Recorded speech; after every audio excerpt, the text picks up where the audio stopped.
benchmark for what student-athlete success is all about here at Phoenix College. It's the Student-Athlete Scholastic Success Program. It's helped our more than 250 student-athletes get a better education and a better chance at a 2-year and 4-year degree. Find out how a little sass is making a big difference at PC.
Welcome to the Phoenix College women's semifinal match in this ACCAC 2021 playoff in the spring season, which is rare. We are going to be on our way with announcements shortly, led by Josh Gargiulo. And we also have with us many others. What's up, Josh? What do you need?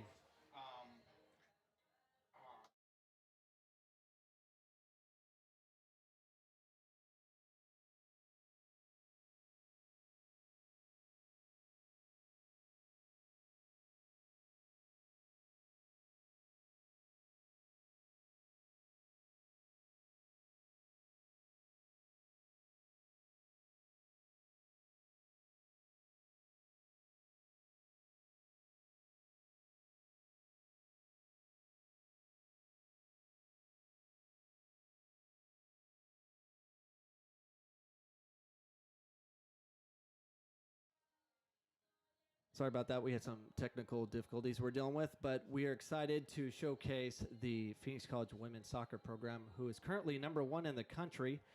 And currently, they are #1. They're undefeated. There's 3 undefeated teams in the country, Phoenix College being #1, followed by Holmes Community College and Howard Community College. But the ladies of Phoenix College are doing an outstanding job this year doing and now I'm hearing my voice. It's my fault. I got to turn that off.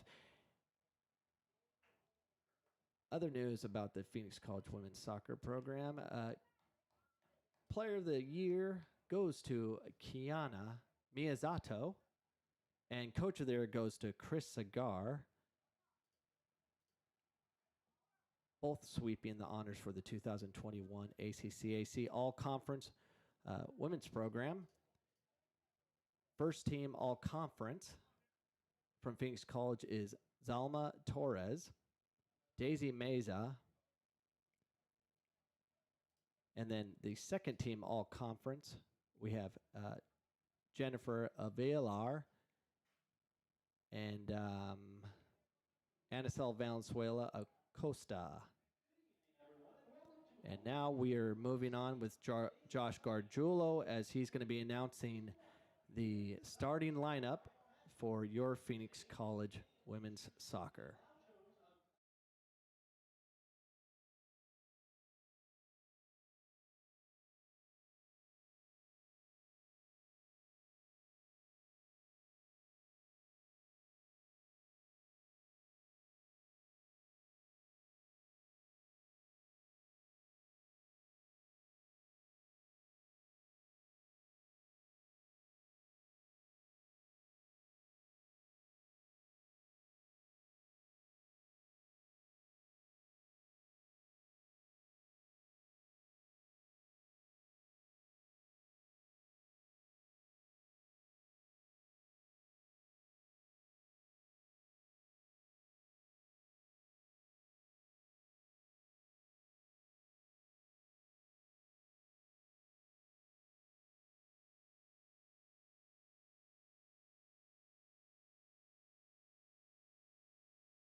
Starting in goal is Jennifer Avilar, followed by Arcasia Glenn, Yesenia Lawson, Giselle Gonzalez, Daisy Meza, Zalma Torres, Anacel Valenzuela Costa, Daisy Arredondo, and Kiana Miyazato,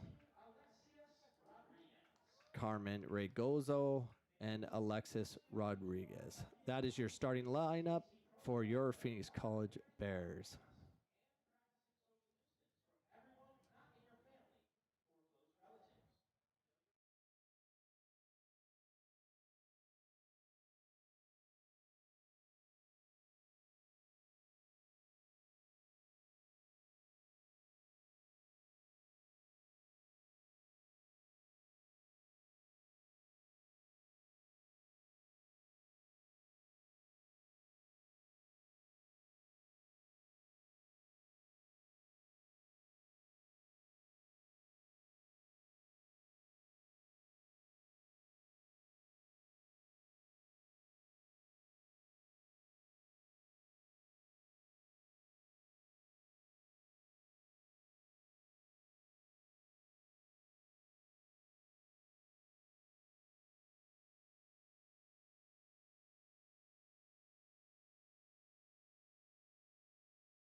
And here we go with Phoenix College on the ball. Phoenix College leads with most goals scored, least amount of goals against. They pretty much hold every record, and they're the number one team in the country. If you have any questions and you would like to leave a comment, we do accept comments. Go ahead and ask any questions, and we'll do the best that we can. Glendale Community College won their last game, their first game of the season, coming into this match. And Phoenix College hasn't lost a game in 2021. Hoping to keep that alive.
Okay, I am back in the broadcast booth. We had some. We have too many cameras going on right now, but we think we got everything figured out.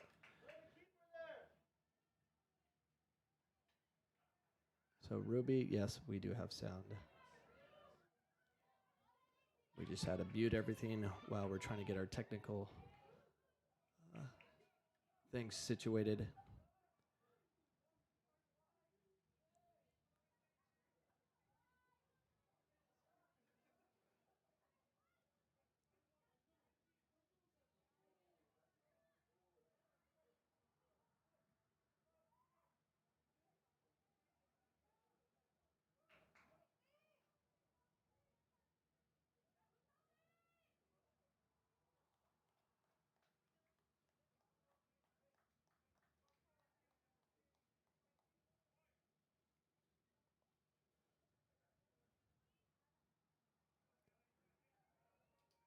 If you weren't aware, County Miyazato got Player of the Year in the ACCAC, which was a very big deal. Congratulations goes to Kiana Miyazato.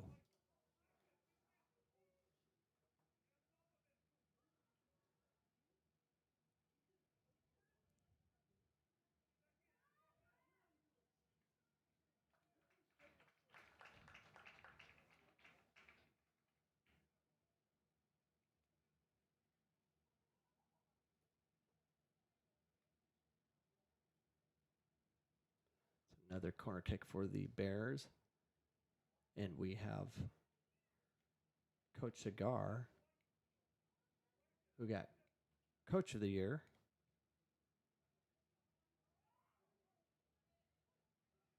And I believe that's the third time he's been selected for that award, voted by his peers.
Current standings.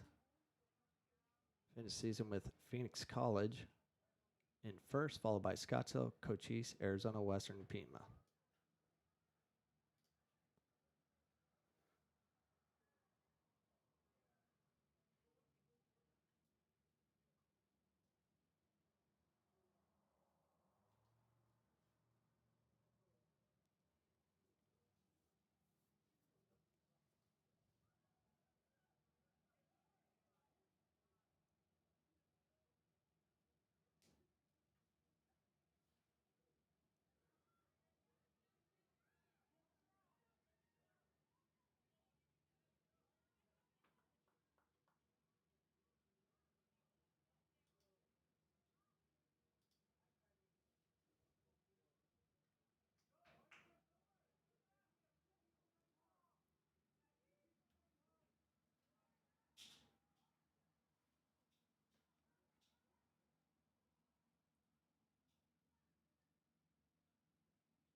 Josh, can you hear me?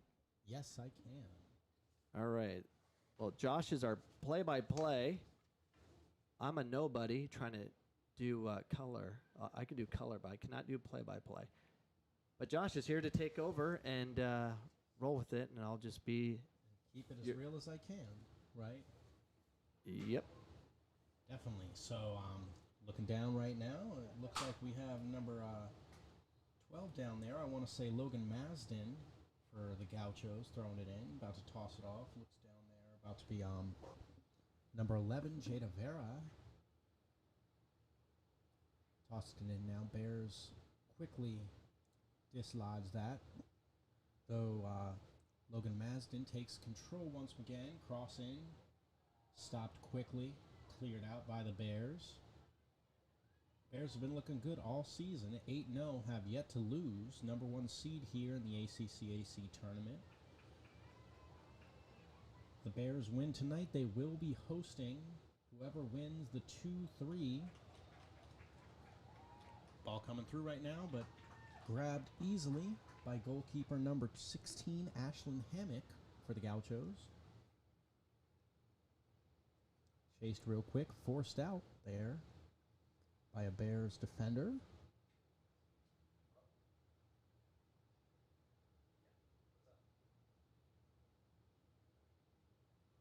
Bears now working in that bottom third. Trying to center it right now. Centered to number 12. Takes the shot. Beautiful. Top bin. Top bin goal will get you the number 3, Acacia Glen. Gorgeous top frame goal to get past the goalkeeper, number 16, Ashlyn Hammock. Putting the Bears on the board for the first time tonight. Sorry, Josh. Who scored? We have number 3, Acacia Glen, I believe. That'd be her. Looked like she got through with a nice through ball from a PC defender after forcing the ball out. Bears doing a pretty good job of keeping the Gauchos pressed tonight. So, Josh, we're having a light issue. Okay. So I've been summoned to go downstairs and see if I can fix it. The east lights went out, so I need to go see if I can fix it and get hold of the electrician. So I'll be back. Definitely, and I will be holding down the fortress for us. All right, I'll be back. No worries.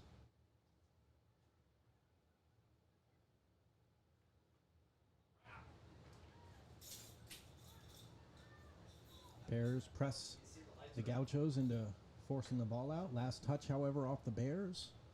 Alyssa Reyes for the Gauchos throwing it in. Forward ball now. Looks like it got again to, this is number 9 actually. Anacel. Anacel kicks it right to the goalkeeper, however. Easily handled by Ashlyn Hammock. Fact check, by the way. Goal could have came from number 9, Anacel Valenzuela Acosta. We'll have to make sure to check that at halftime.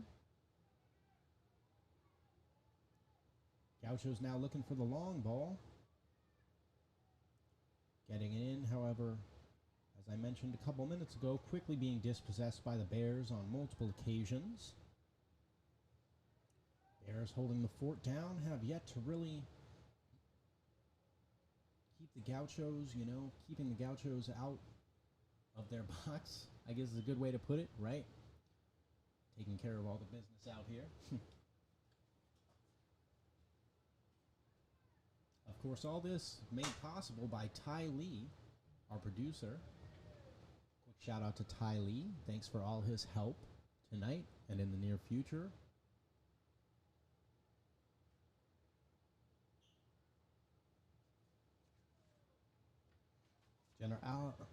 Jennifer Alvilar clearing the ball out. However, the Gauchos quickly send the ball back into the corner, both literally and figuratively. Bears trying to keep possession on the far end there, however, letting the ball roll out.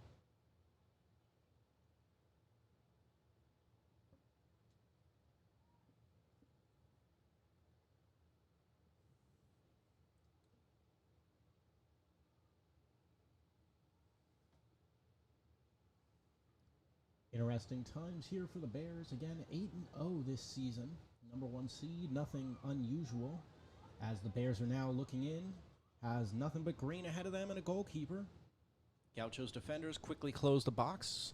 Ball comes in, easily handled once again by the Glendale goalkeeper.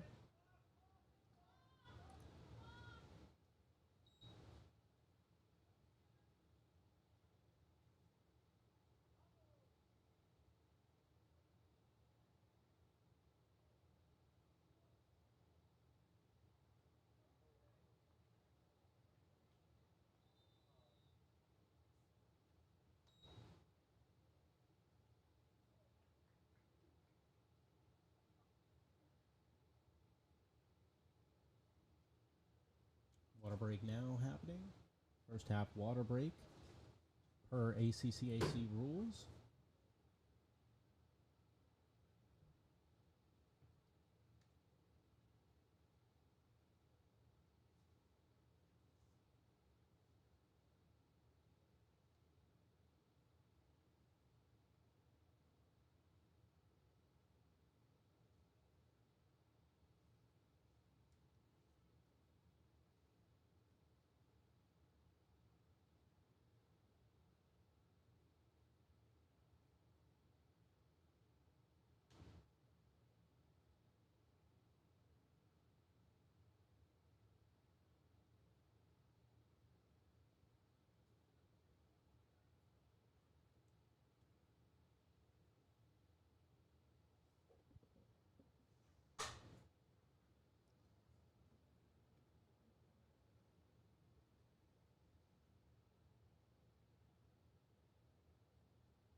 Hello, Chris, I'm assuming?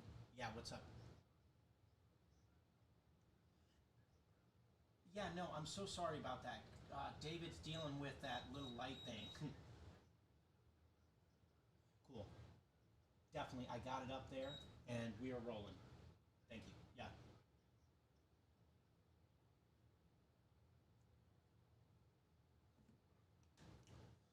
Little hot mic there, everybody. Sorry, dealing with a little bit of technical issues, I'm sure, as you've heard. Light issues going on over on the east side. I was a little break in the action here, water break, as I was saying. Phoenix College, 8 games this season, obviously shortened season from COVID. 32 goals, however, in those 8 games. Do the math, I think you can understand. 4 goals per game. .221 shot percentage. About 18 shots per game. You know, can't go wrong with that, right?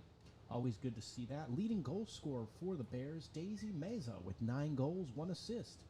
Total 19 points on this season. Can't go wrong with that, right? Girls looking good. Daisy, shout out to Daisy. Second on the list is Alma Torres, number 8, freshman this year. Has 8 goals, 7 assists. Actually, the leading point scorer for the team. Also looks to be the leading shot taker for the team. 34 shots on the season, 22 on goal. Also picked up 1 yellow card on the season. However, no big deal. You know, yellow cards come, yellow cards go. It's the red cards that we see here. None. Bears looking flawless on that end. The Gauchos, on the other hand, 8 games this season, 9 goals, 1.13. However, only 1 win this season.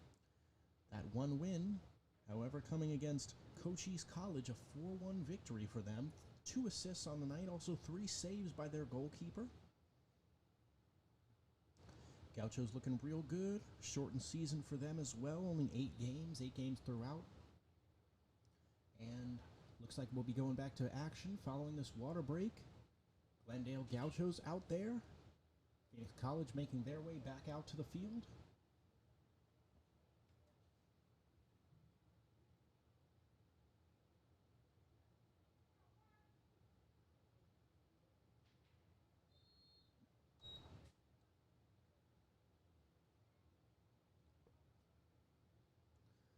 Season standings for the ACCAC Women's Soccer 2020-2021 season. Phoenix College 8-0 on the season. Also picked up a nice 8-0 conference victories. Obviously, conference-only games this season. Second place, obviously, Scottsdale Community College coming in at 5-2. Then a little jam logged. We have Cochise College here, 4-4 on the season. Bears coming in, beautiful cross into the box, however, couldn't be handled by what appears to be number 9 for the Bears, Anacel Valenzuela Acosta. Again, getting back to those standings in the ACCAC, Arizona Western College coming in at 2-4-1 this season. A little bit of a lower quality season for them after dominating the ranks up at the top in recent years. Also, Pima College coming in at 2-5-1 for the women's team, and at the bottom, as mentioned before, the 1-7 Glendale Gauchos. Trying to salvage something here as the 4 seed in the Division 1, Region 1, Division 2 ACCAC Women's Conference. Shot taken, however, not on goal. By the Phoenix College women's team, women's soccer team. Josh, I am back. Good to have you back, David. I'm sure we have that problem solved now. We don't. We don't. We're not getting lights on the north east corner, but we have plenty of lighting, and our athletic director is going to the baseball field to turn on those lights to help with what lighting we're missing. Right. Yes, definitely. A little bit of darkness, but I'm sure the girls will be able to work. Thankfully, not too dark yet here in Arizona, as the sun is just set about an hour ago. Yep, it's plenty of lighting. Back in the day, Arizona Western, the lighting was much worse, but we played. Hey, you know what? You make it work, right? Absolutely. I remember growing up, in Sunny Slope, we'd play until, our parents called us in. It'd be so dark.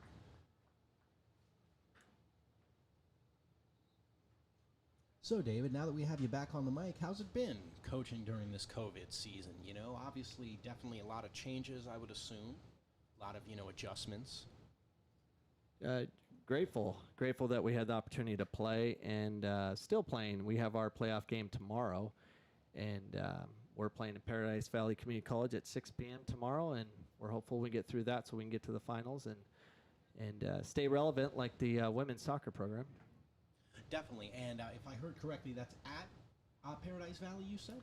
No, we're home. You're home. Okay, definitely, for sure. Yes, so fans watching and fans checking on later to recap this game.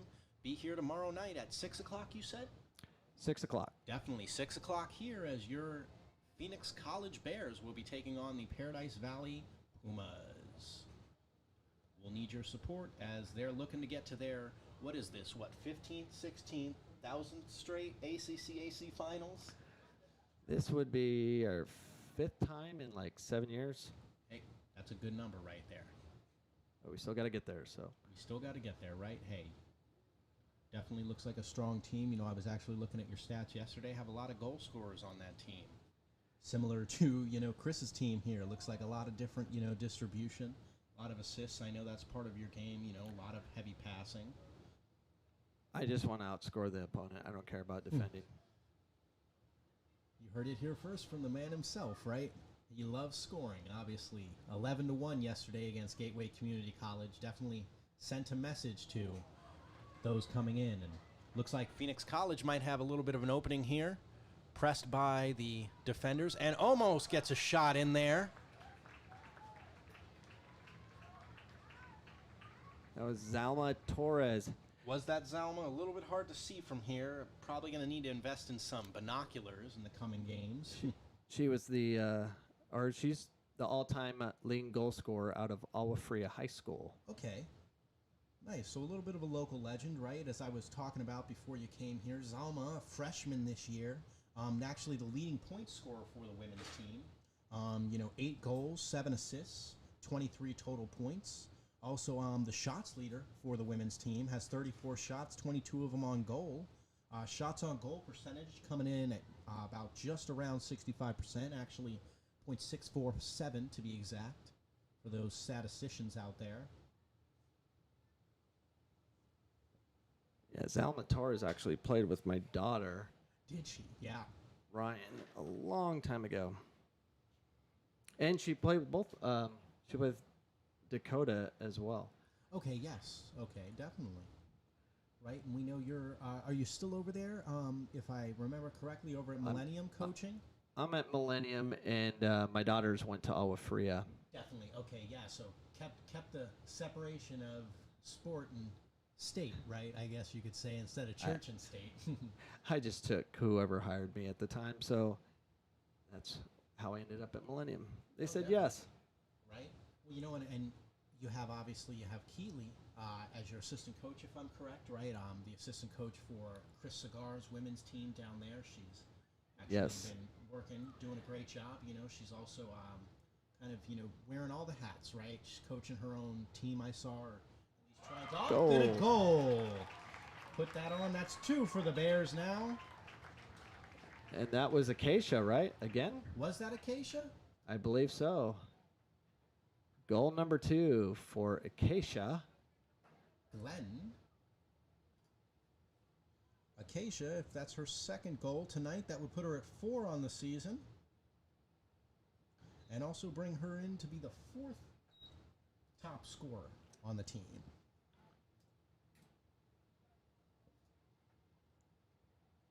Kiana Miyazatu, the 3rd leading goal scorer for the women's team, coming in 6 goals on the season, 2 assists, 14 points.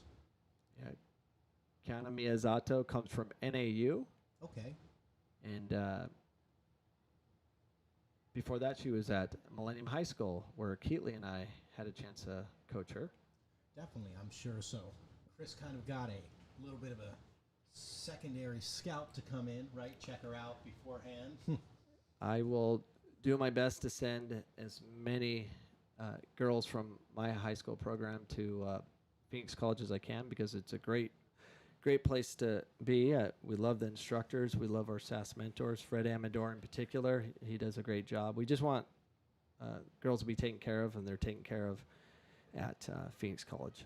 It's an easy choice. Of course, right? No, I couldn't tell you what a better school they've been to me, to my family, to a lot of people, And obviously, I've talked to a lot of your players. They're very thankful for you. They look up to you, and they really do admire you, Coach David. I'm sure you know that, though. Yeah, they usually like me more like 7 years later. Right. Yeah. When they finally realized all the dad lessons you've given them. Right. Yeah. Of course, back to the game here, right? The Bears working once again. Just recently put another goal on the board, courtesy of Acacia Glenn. 2 tonight, if our stats are correct. Working right now, looks like down in the lower third. Number 10, Daisy Meza.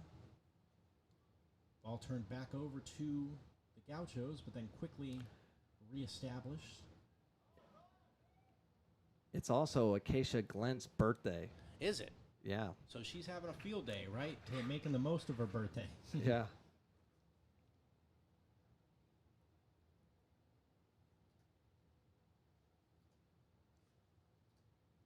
Glendale goalkeeper there, sending the ball back into play, and then eventually out of play. Ashlyn Hammock, freshman out of Independence High School. A couple players here out of Independence High School for the Gauchos. Also from Independence, Haley Millette. Also Vanessa Parra, starter tonight for the Gauchos.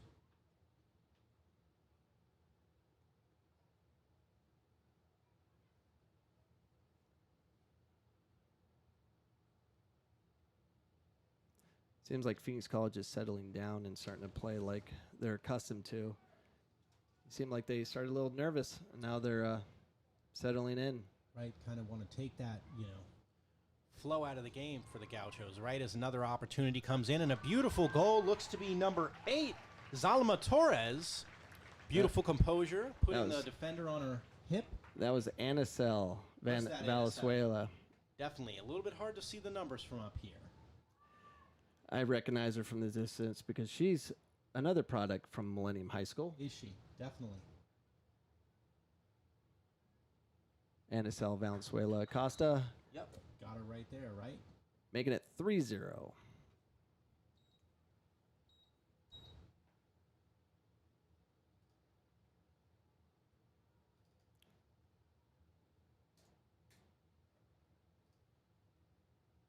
And obviously, as we just mentioned, Bears starting to settle into their groove. Definitely going to get a little more comfortable now that they've taken a 3-goal lead. Yeah, and your mic is a side mic. For the listeners who are joining us now, everything's new to us right now. We're using a whole new system. We're using a lot of cameras that are coming and going. We're having to deal with light fixtures. We're doing a lot of things. Josh is doing announcements, and then he's jumping on the podcast that we're in. We got Ty Lee doing camera work, and if you guys would see our setup right now, it's pretty crazy. It's a lot crazier than what's going on, but it's baptism by fire, and it's only going to get better as we try to figure all these new things out.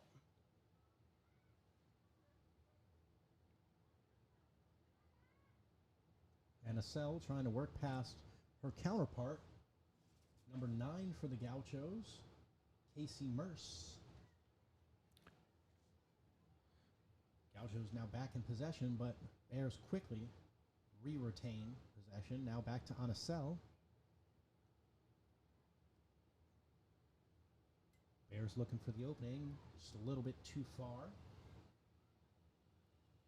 Obviously, Bears getting a little more crafty with their movements now.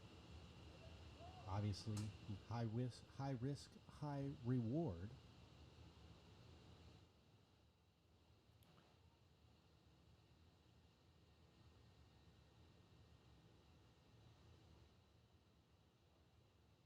We got a substitution. Yep, looks like we got 2 Bears coming on. Number 2, Bailey Norris, and number 20, if I can find her here, looks like she's not on the roster as 20, but it looks like Aaliyah Grice.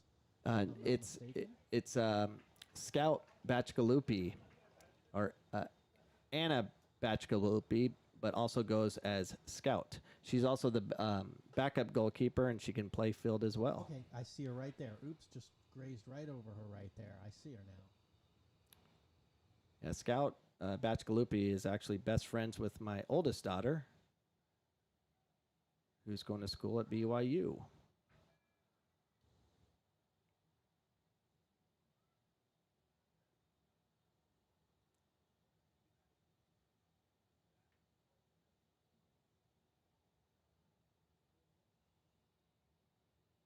Bears working it in once more, cleared out behind for a corner kick.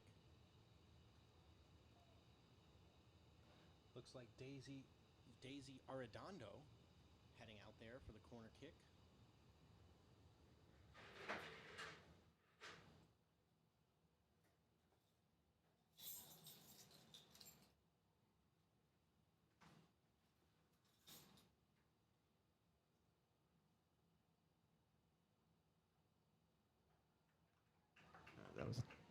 I think that was Kiana Miyazato on the header, just missed.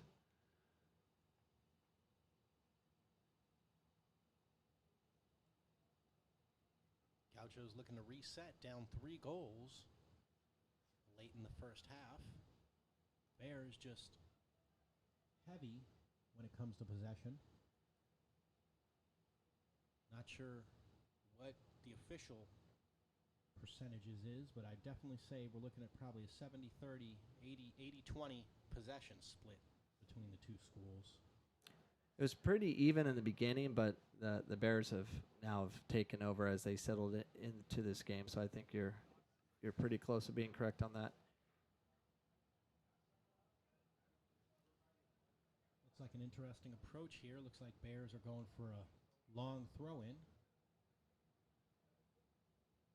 Yeah, that's Yesenia from Verado High School. Ball bounces right back out to her. Sends a ball through the middle.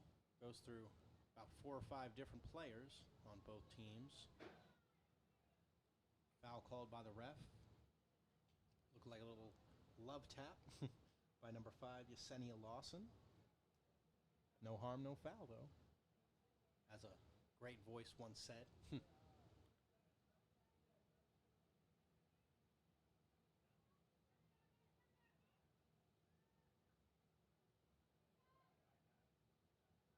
Ball quickly returned back to Phoenix College after being touched by Gaucho player number 2, Haley Millette. Right back in, and it's blocked by the Gauchos defenders. Beautiful catch up by... Looks to be number 8 for the Gauchos. Number 9 for the Gauchos, Casey Merce.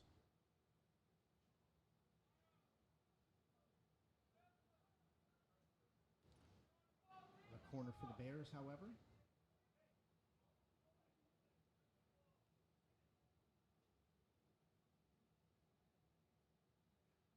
Yesenia puts her hand up.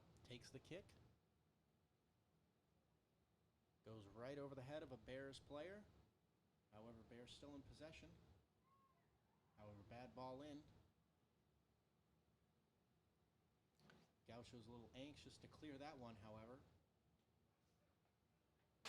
Number 14, Alyssa Reyes, maybe not aware of how much space she had in front of her, how much grass, green grass she had in front of her. Another long throw in from the Bears. Nice backhead. By Kiana. Now we may have a halftime.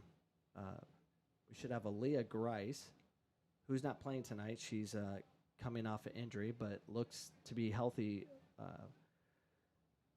Hopefully by nationals, we're excited about having her back. She's a product of Millennium High School as well and Excel Soccer Academy. A lot of Millennium girls here. There's a lot.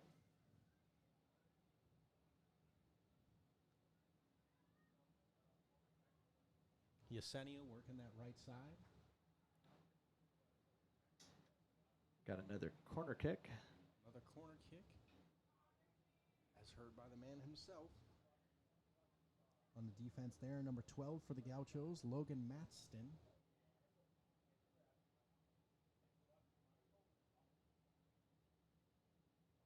Minutes remaining in this first half of action. Bears up 3-0.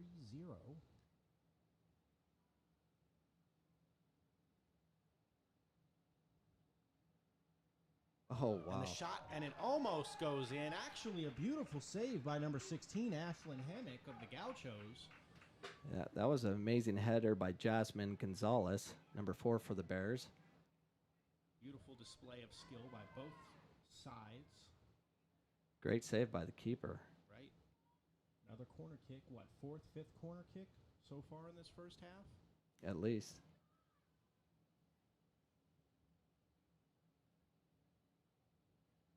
Same spot. However, the Gauchos are ready this time. The Gauchos will try to clear that ball up. However, can't keep it in bounds. Referee says Phoenix College ball.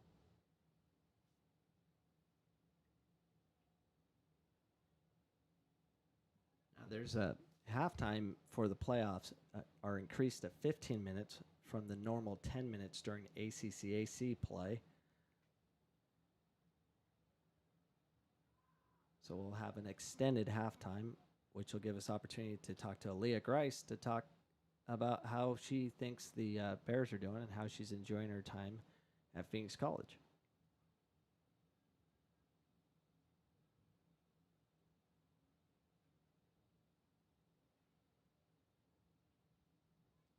Bit of physical play from the Gauchos. Starting to get a little bit more desperate now. Down 3 goals as this first half slowly crawls to an end.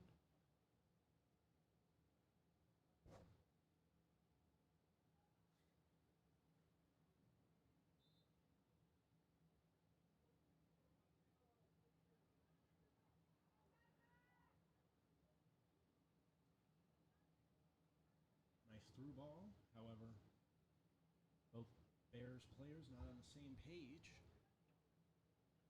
And just for the viewers' information, the game clock that you're seeing online is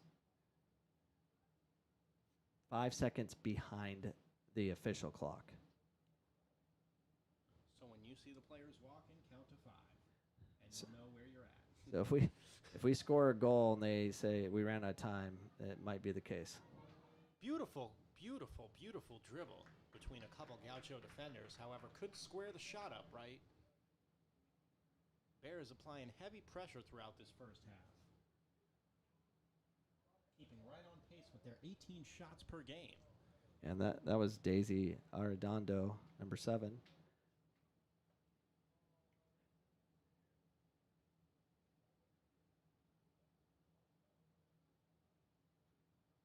Glendale with a couple lucky bounces, however, right back to Phoenix College's feet. Lady The Bears looking to add a fourth goal before this halftime comes. Working that left side, however, dispossessed by number 7 of the Gauchos, Jamie Lee Brienne.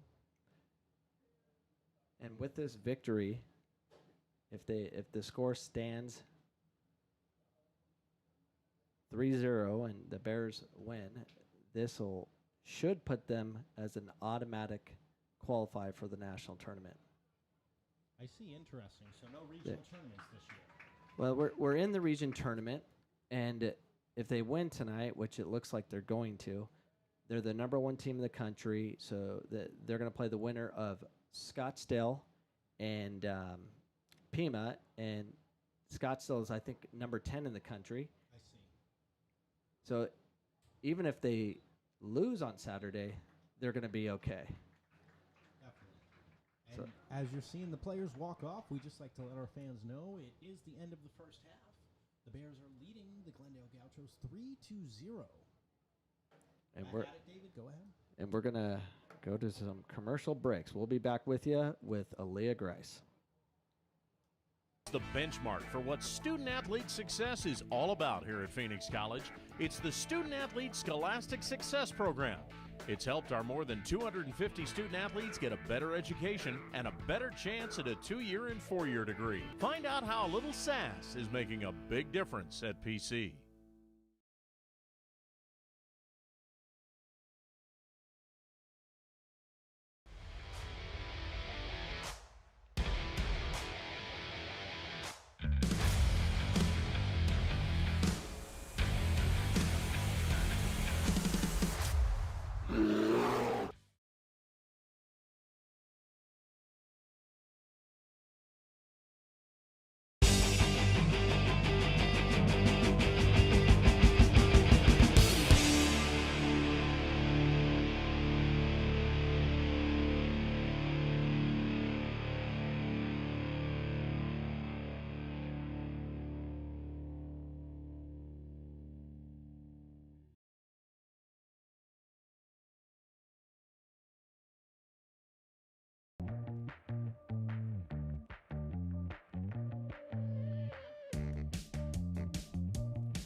This week, we will be cruising Phoenix College in a 1920 Ford Model T touring car, generously loaned and driven by my new friend, 1964 PC alumnus Harry Tolliver. Phoenix College launched in 1920 with its first classes in a sheet metal shop on Phoenix Union High School's campus. There is no better mode of travel around PC than a car some of our first students used to get to class. The American-built Model T is Ford's universal car that put the world on wheels. It is nicknamed the Tin Lizzie and has 20 horsepower, 4 cylinders, and transmission bands like a modern automatic instead of gears and clutches. With its 3 pedals and left-hand car brake, you need to be practically ambidextrous to drive the Model T, as it takes both feet and hands to keep it humming. Likewise, the students and staff had to be flexible as PC moved locations 3 times before settling where we are today, Thomas and 11th Avenue in 1939. I'll be the only one jumping out of this tour because Henry Ford didn't think the driver needed to get out often, so there's no door on the driver's side. Let's get cranking.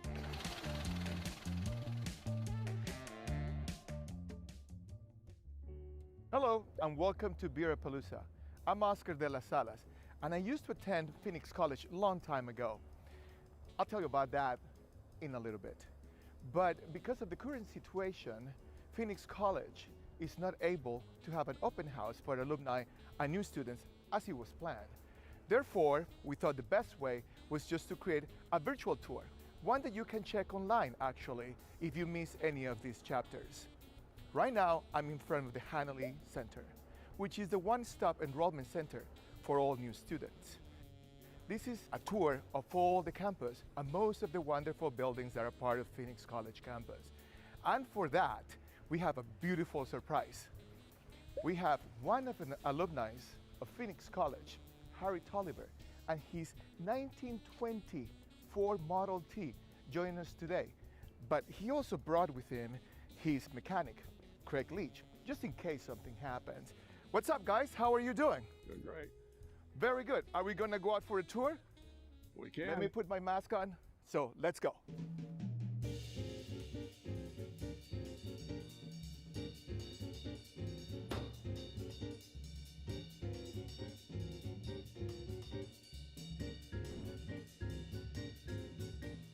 It's great to be on campus. I'm looking forward to seeing the iconic campus buildings and some of the new buildings. On the right is the A building, which as you can see is being renovated. And right next to it is the B building. These buildings along Thomas Road were the first facilities built on the PC campus in 1938 and 1939. Ahead of us, you can see the Physical Science building, which was fully renovated in 2019 with state-of-the-art science labs. Arizona's family chief meteorologist and PC alumnus, Royal Norman, spoke at the grand reopening ceremony. When I first moved to Phoenix, I had to take the bus. Back then, buses didn't run every hour on the hour like today, and there was no light rail, so I had to walk. Can you imagine on a three-piece suit made out of linen walking through Thomas at 110 degrees just to come to school? Coming up on our left is the Noble Engineering and Science building.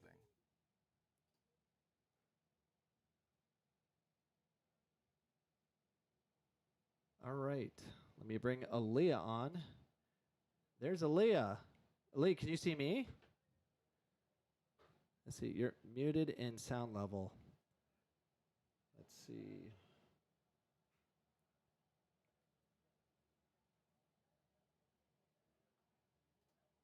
All right, Aaliyah, can you hear me? You're muted, I think, on your end.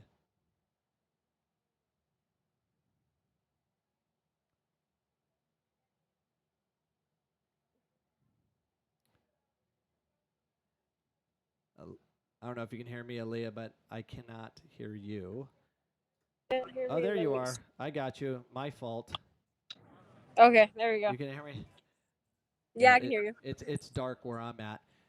But Aaliyah, how's your recovery going? I hear you're going to make a full recovery, crossing fingers, and hopefully see you at Nationals.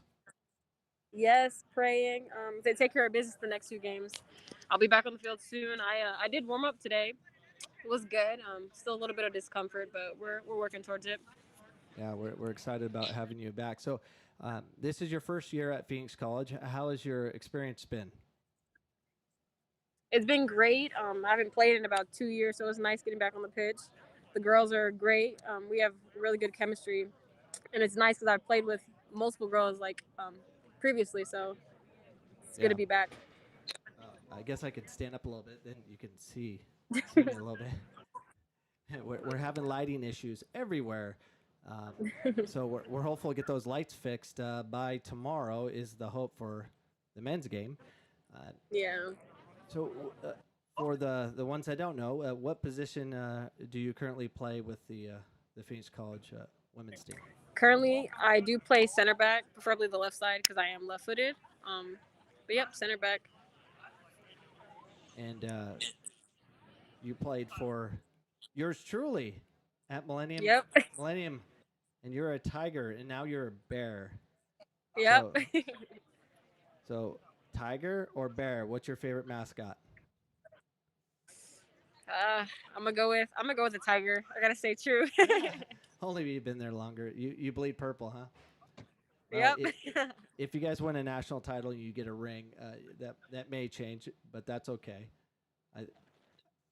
What would you call a bear? That's true. Yeah. And a tiger. You know how they have mixed some what's a liger? You know, that's a combination. Oh, like a bear and a tiger. Probably like a biger. There you go. Well, Aaliyah, we wish you the best of luck. Enjoy the second half and go Bears. And we'll talk to you soon. Awesome. Sounds good. Thank you. All right. Bye, Aaliyah. So that was our interview program. We've got so many fun little toys we're messing with tonight, and we're hopeful that we can expand on our broadcast. For I butchered the beginning part. That was my fault. And we'll get better. We hope. But we'll take another pause to finish the rest of Bearapalooza, and we'll be back in the second half, which starts in 5 minutes.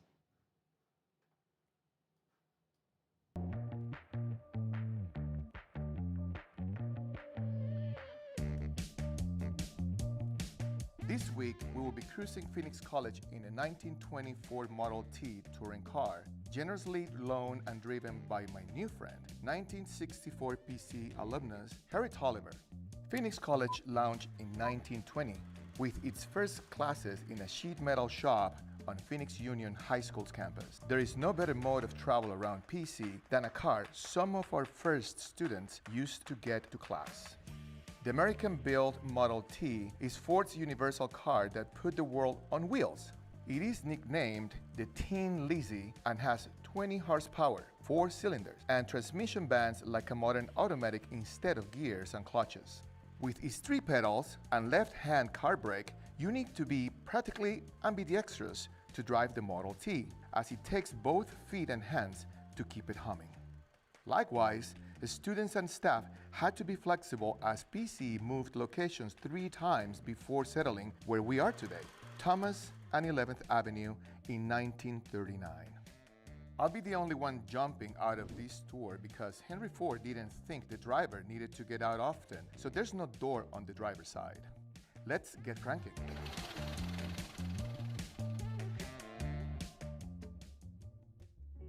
Hello and welcome to Bearapalooza.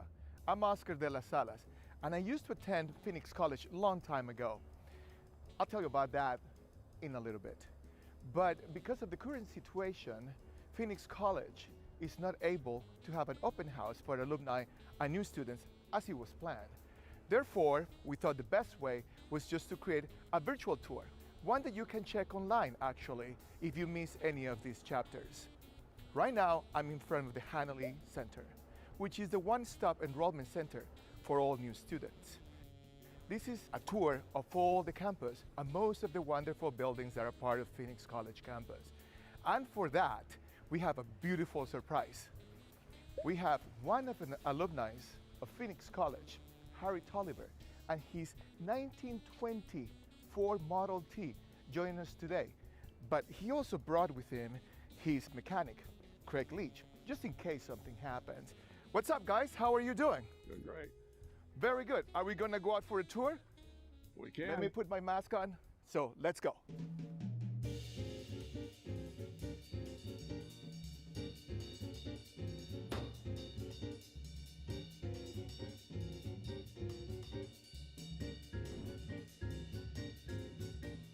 It's great to be on campus. I'm looking forward to seeing the iconic campus buildings and some of the new buildings. On the right is the A building, which as you can see is being renovated. And right next to it is the B building. These buildings along Thomas Road were the first facilities built on the PC campus in 1938 and 1939. Ahead of us, you can see the Physical Science building, which was fully renovated in 2019 with state-of-the-art science labs. Arizona's family chief meteorologist and PC alumnus, Royal Norman, spoke at the grand reopening ceremony. When I first moved to Phoenix, I had to take the bus.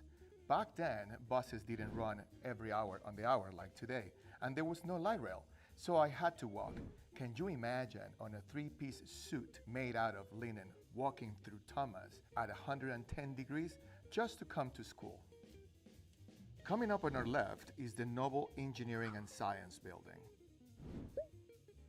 As we drive up 11th Avenue, we enter the historic Willow neighborhood.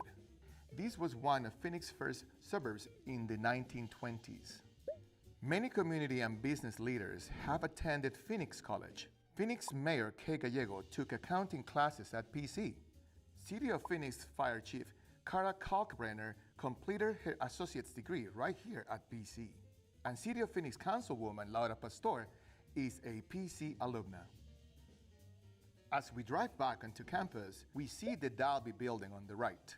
One of the things I love about the PC campus is the juxtaposition of the historic building.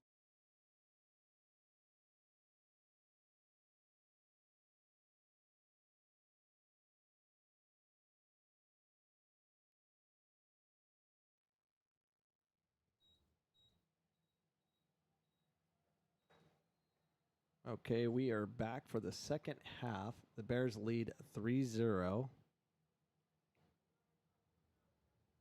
And Josh Gargiulo will be in charge of play-by-play. We're excited about having Josh back. It's been a while.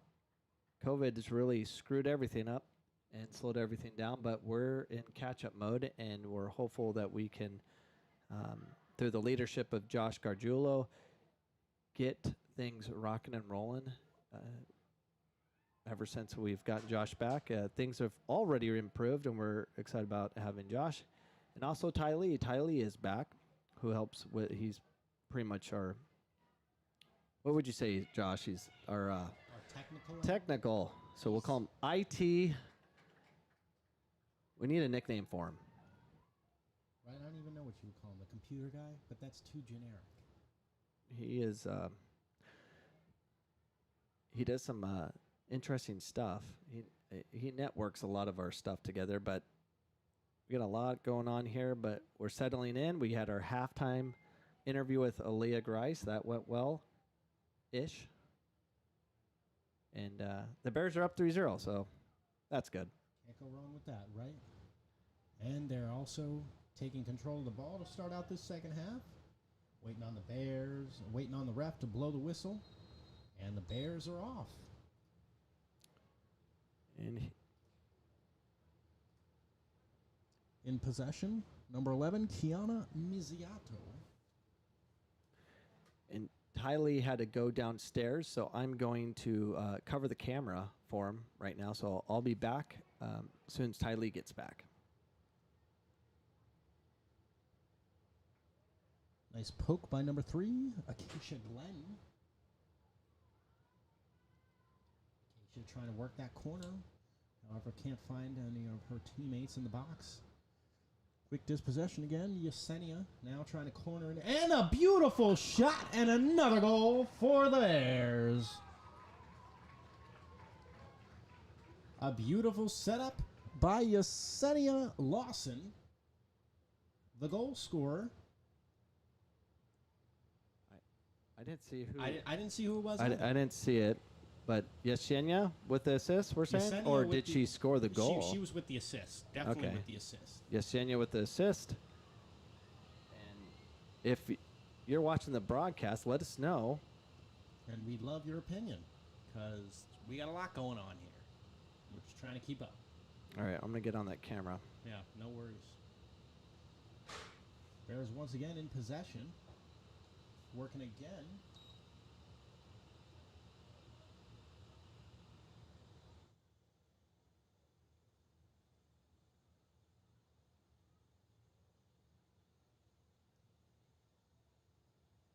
Ball back in.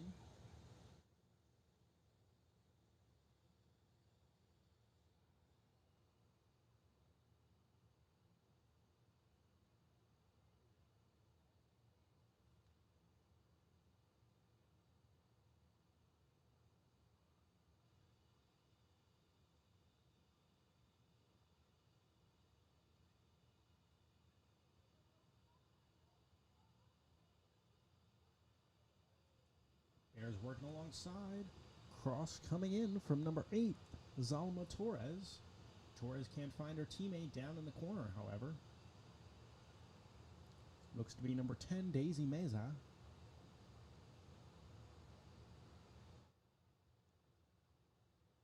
Bears fielding their typical 11. However, with Aaliyah Grice out, only 2 subs on the bench. Jasmine Gonzalez and Bailey Norris. Pardon me, 3 subs actually, for getting up here at the top. Ana Bakagualapi.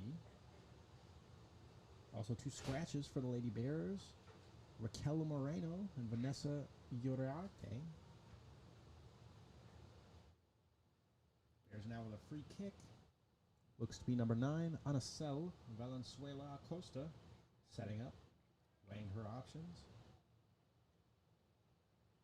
8 Bears in the box, 7 Bears in the box, pardon me.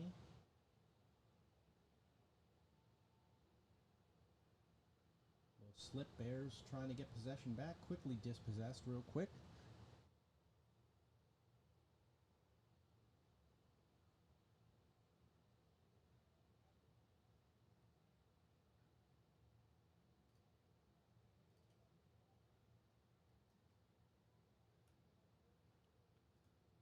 Ball played out behind. Goal kick.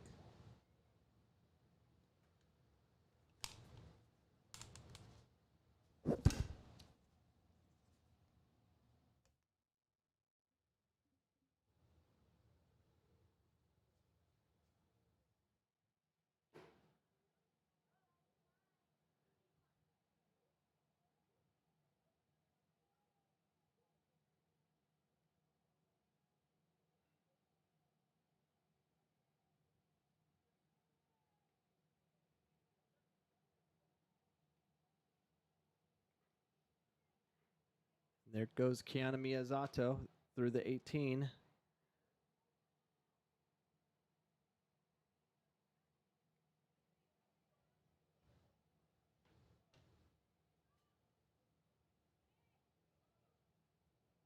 Bears looking to work. Number 7, Daisy Arredondo.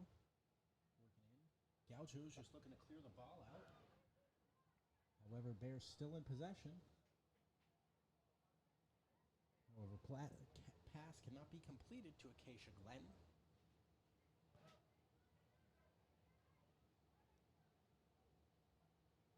All the Bears want to do right now is, they pretty much have this game won.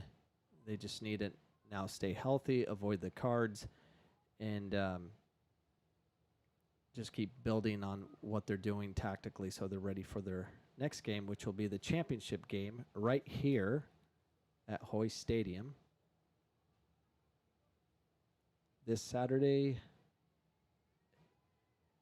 It's supposed to be 6 o'clock, but they may push it to 7 o'clock because of heat, which most likely that's what'll happen. So, but that all depends on the Scottsdale Pima game.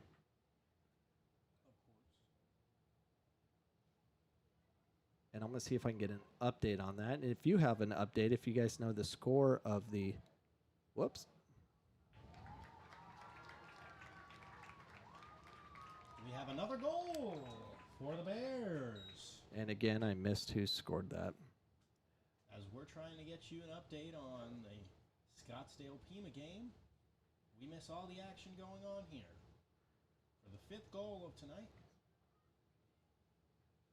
Second of the second half.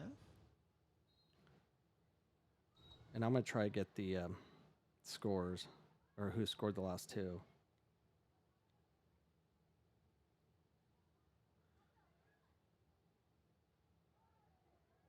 And if you know already, go ahead and comment and let us know.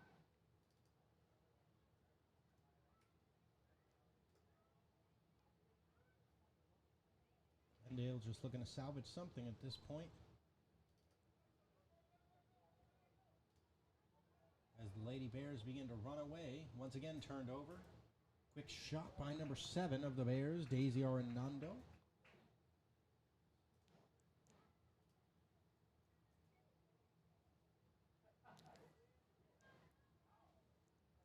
All set almost up to midfield by the Glendale goalkeeper. Through pass made to number 9 on a cell.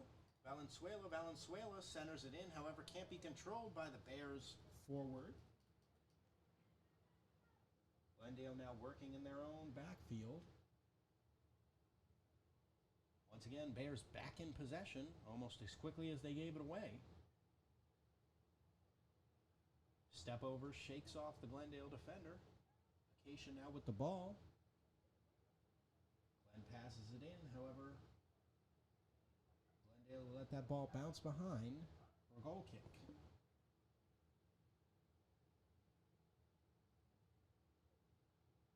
.38 minutes remaining in this semifinal matchup between the Phoenix College Lady Bears and the Glendale Lady Gauchos.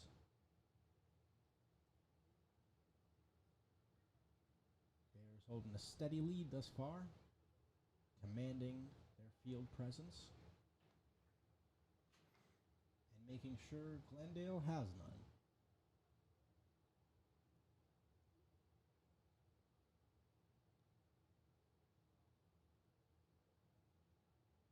Pressure and another turnover. The Bears force. Another through pass. Bears trying to work, yet thrown off her line. By Glendale defender. That That Glendale defender, number 11, Jada Vera.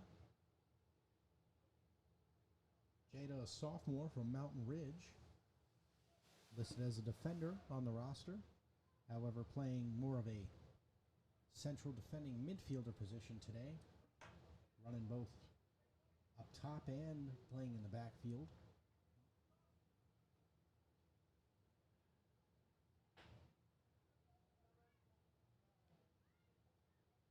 Keisha Glenn with the quick throw in to number 9 of the Bears on a settle.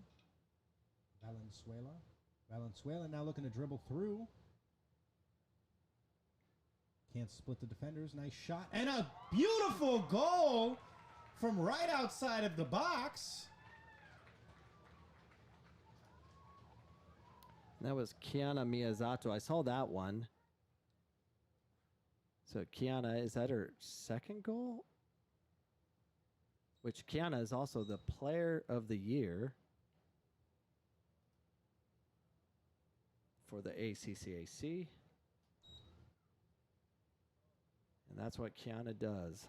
She does it all. She can defend, she can win balls in the air, she can finish with her head or from distance with her feet. She's a complete player.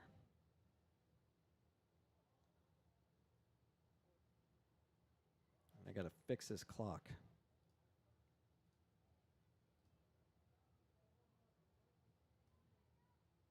Bears now up 6-0. Glendale looking to put one up on the board real quick. Nice dribble move from number 9, Casey Merce. Merce, however, eventually dispossessed. Pulled up, claims she might have injured herself. Casey Merce, I played with her father.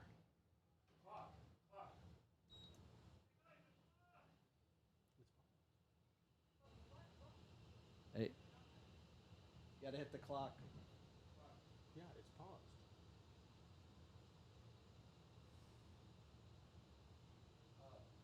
I thought they were asking for it to go. Oh, so timeout for injury.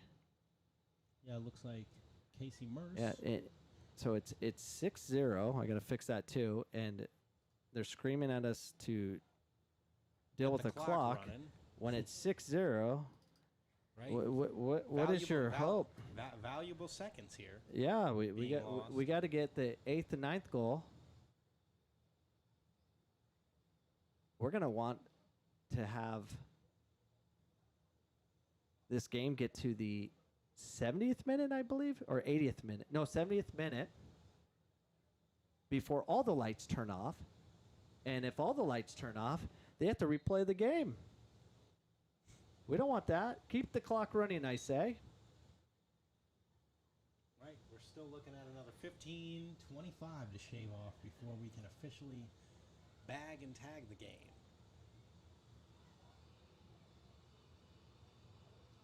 Glendale getting a little more aggressive on the lines.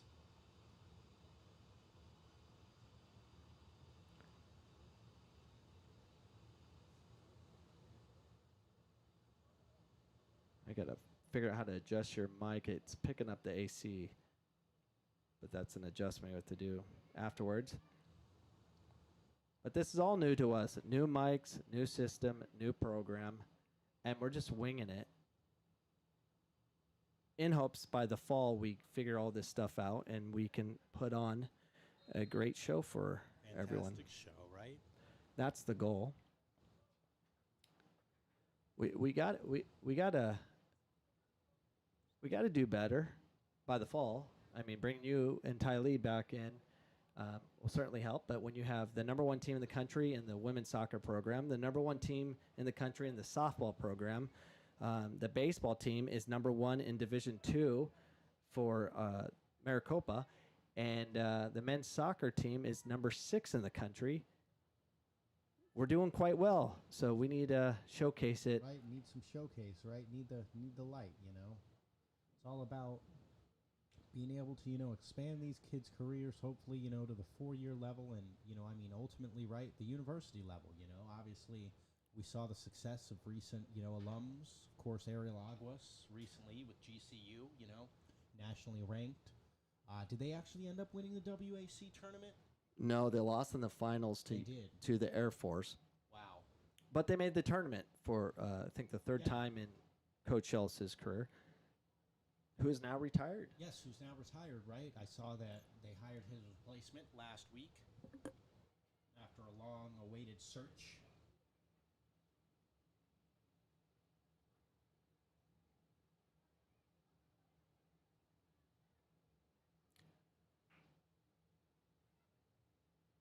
Ooh, good ball by NSL to Zelma.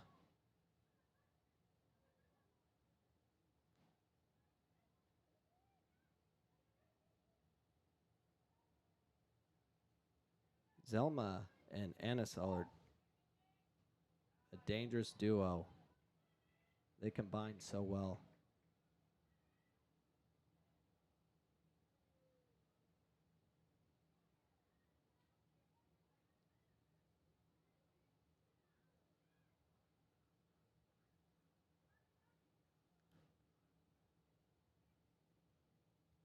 Bears working the entire length of the field now, switching play from the left to the right.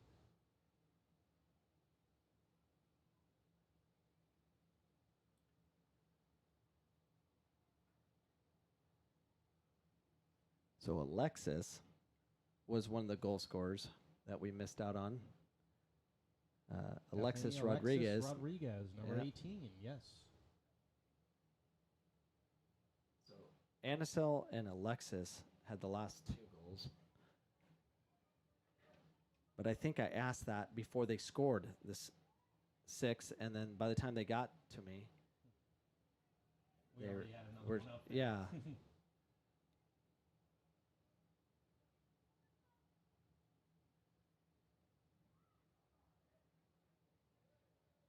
Who's that running down the sideline is number 6, Giselle Gonzalez. Gonzalez eventually looking for a teammate in the box. Giselle now looking to split defenders again. However, ball cleared out to Acacia Glen. Pardon me. Doesn't go as far as Acacia Glen, but eventually ends up at the feet of Acacia Glen. Now working that left side, where she clears it back to her teammate, number 18, Alexis Rodriguez. Quick switch to the right side. Bears coming in, and Alexis Rodriguez was almost there, however, couldn't beat the Glendale defender, clearing that ball out just far enough to breathe for a second.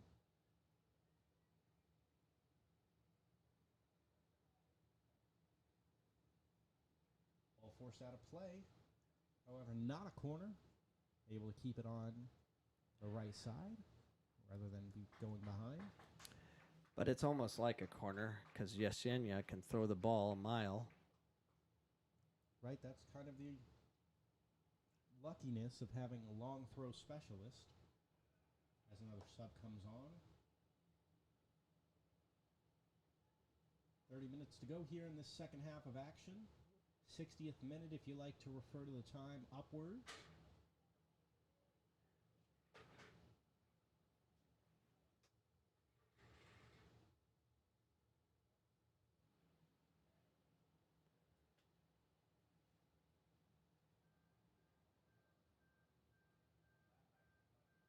Another corner for the Bears, swinging in. They're asking for a handball. Yeah, PC claiming a handball, however, refs didn't see that. Oi. Oh! Goalkeeper and Phoenix College player run into each other, however, both look to be okay. New keeper in goal now.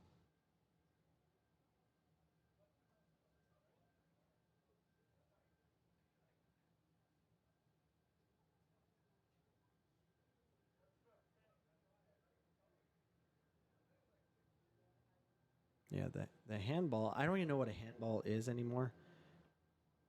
But this Sunday on my podcast, I have Mark Passatory, a famous referee of Arizona, is going to explain me what the heck the handball rule is. Is it when you extend the hand? Is it when the ball hits the hand? Or the hand hits the ball? No one knows. everyone interprets the rule differently. Well, definitely, you know what I mean, especially with kind of the new professional rules throughout international soccer. You know, now the elbow, the shoulder, you know, if the ball hits your hand without even any, you know, incidental contact, you know, it could be a handball, right? Well, I don't even know. Right? Very, I don't very, e- very ambiguous rule. I don't even know the rules. I saw Grand Canyon University was playing in the tournament against Washington State, Okay.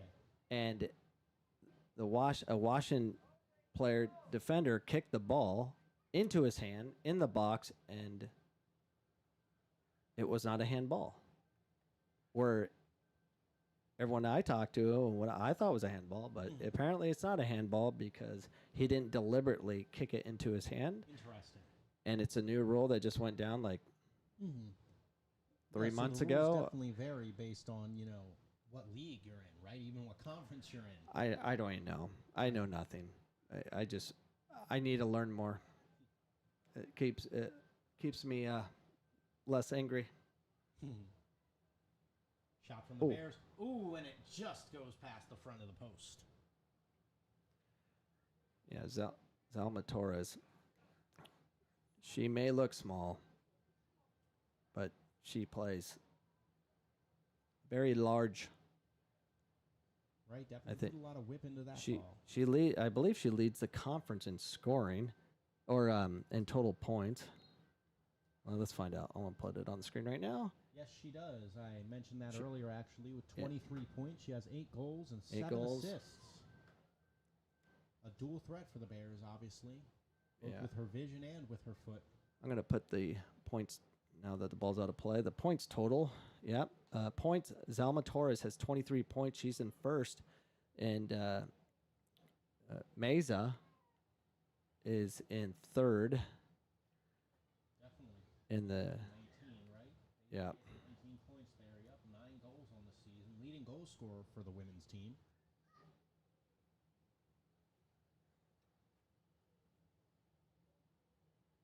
As we mentioned, the women's team piles it on when they play.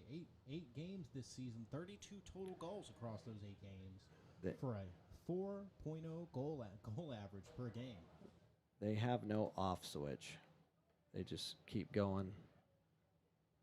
You know, and as I was mentioning a little earlier when you were busy, you know, he's obviously kept this, you know, tempo for the last few years. You know, obviously when I was going to school, #1 team in the country, you know, undefeated, you know, and that was during the actual full regular season, you know, so he's definitely got his powerhouse, right, that he's built, you know, from the ground up. You all have, definitely, you know, well-earned rankings, right? Yeah. That's all conference. I'm looking for the oh, here it is.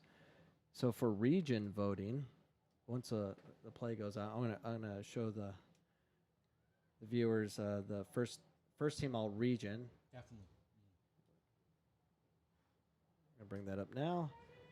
Which So also, yeah, go ahead. first team all region, we have Kiana Miyazato, Zalma Torres, Daisy Meza, Acacia Glenn, and Jennifer Alveolar. So Phoenix College has taken 5 spots, half of the first team all region. And when we have break in action again, I'll bring up the second team all region. Look at that. Nice clean pick. There's a defender on the back shoulder. However, a beautiful stop by the goalkeeper of Glendale, who unfortunately is not on the roster with an official number.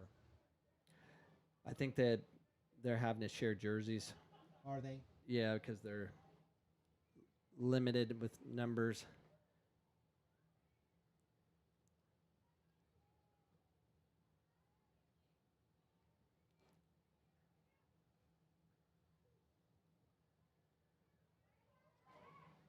Acacia Glenn trying to put number 12 of the Gauchos, Logan Matston, on her heel. Foul called, however, on Acacia. Gauchos ball. No card, though. And second team, we have Anisel Valenzuela Costa, Giselle Gonzalez. Both made the second team all region. And then honorable mention, we have Giselle Gonzalez. Did I say her name twice? This is straight from the ACCAC. Hey, the ACCAC is giving out awards. Take both awards. No, she's on. Coming through. She's onside. Well, No offside call. But however, she puts it right back in the goalkeeper's hands once again. Yeah, she needs to get that hat trick for her birthday.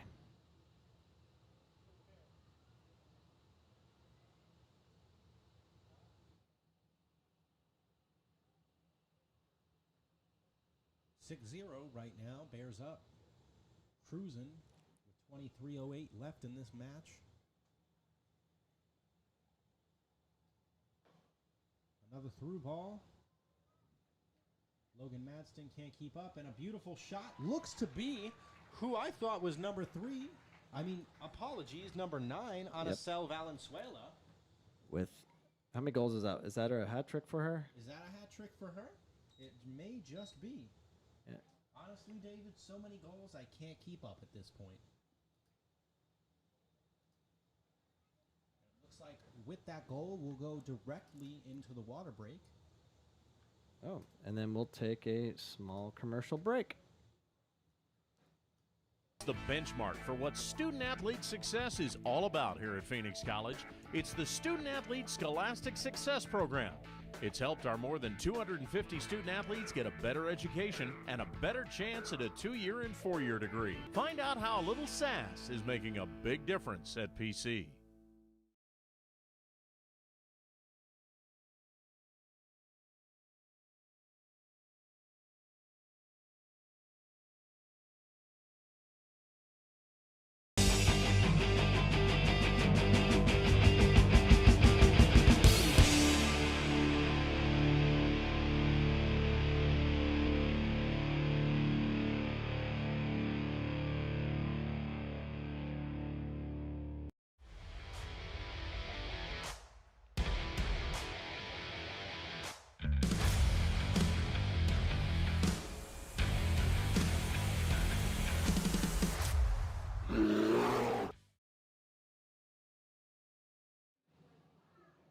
We're here on the water break. The Bears lead 7-0 with 22 minutes and 44 seconds left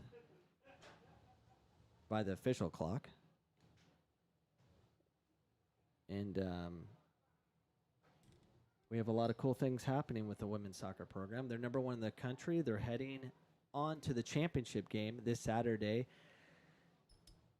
Per the handbook, it's supposed to be 6 p.m., but once we have a winner between Pima and Scottsdale, the 2 athletic directors will have a conversation about the heat, and most likely they will push the game to 7 o'clock. So plan on 7 o'clock at Phoenix College to watch the number 1 team in the country play either Pima or Scottsdale, which I do not have an update yet on. And if anyone out there has an update, please let us know. And we'll have an idea of who we're playing. Big congratulations to Chris Sagar, who is the Coach of the Year. I think that's his 3rd time receiving that award. Maybe more, but I think it was his 3rd time. And, of course, Kiana Miyazato, who got Player of the Year. So congratulations to them both, and congratulations to the entire Phoenix College women's soccer program, as they represent not only Josh and I, but everyone of Phoenix College alumni and current students, administration, and staff and faculty. Great program, great players, and we're proud to be a Bear right now because all the teams are doing very well. Right. Unfortunately, we couldn't watch basketball succeed this season. We know Coach Dwayne Eason has been building quite a roster over these last few years since coming in from what was it, Mountain Ridge, right?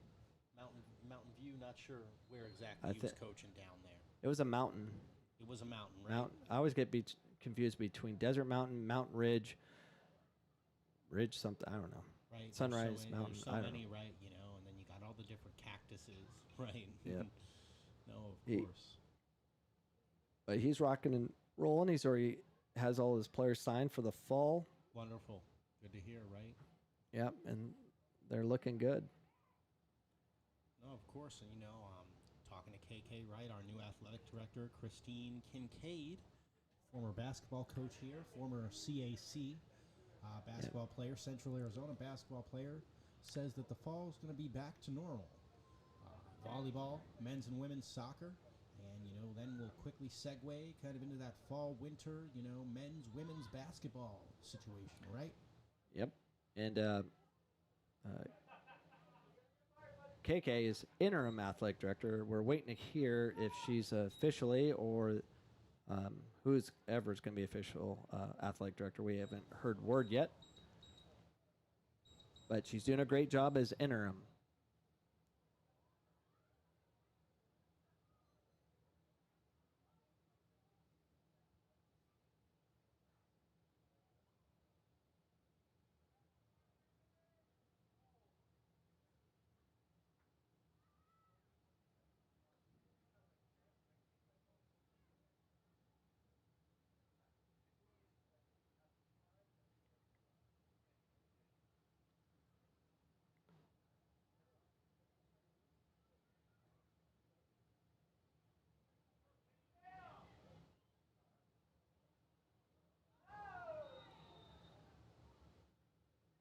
I missed that. What happened there, Josh? A little bit of a hard foul. Number 9 of Glendale, Casey Merce, going in for the ball, challenged by what looked to be Phoenix College player number 7, maybe, Daisy Arredondo.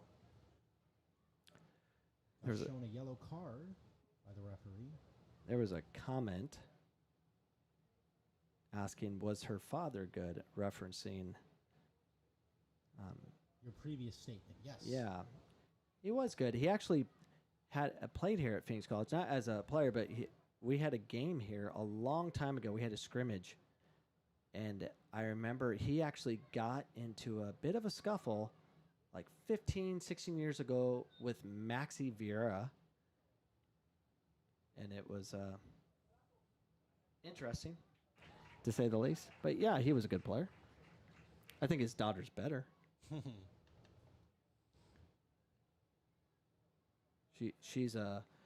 She played at Apollo High School. She was the leading goal scorer over at Apollo. Definitely, right? Right, a lot of local talent through these community colleges, Definitely, I think, kind of a stepping stone for a lot of these girls, a lot of these guys. So Jennifer hasn't seen much action, our goalkeeper. And a funny story about her, when I was coaching O2 girls for my daughter's team, Ryan, we were recruiting players to play for our team because we just need 5 or 6 to complete my daughter's team.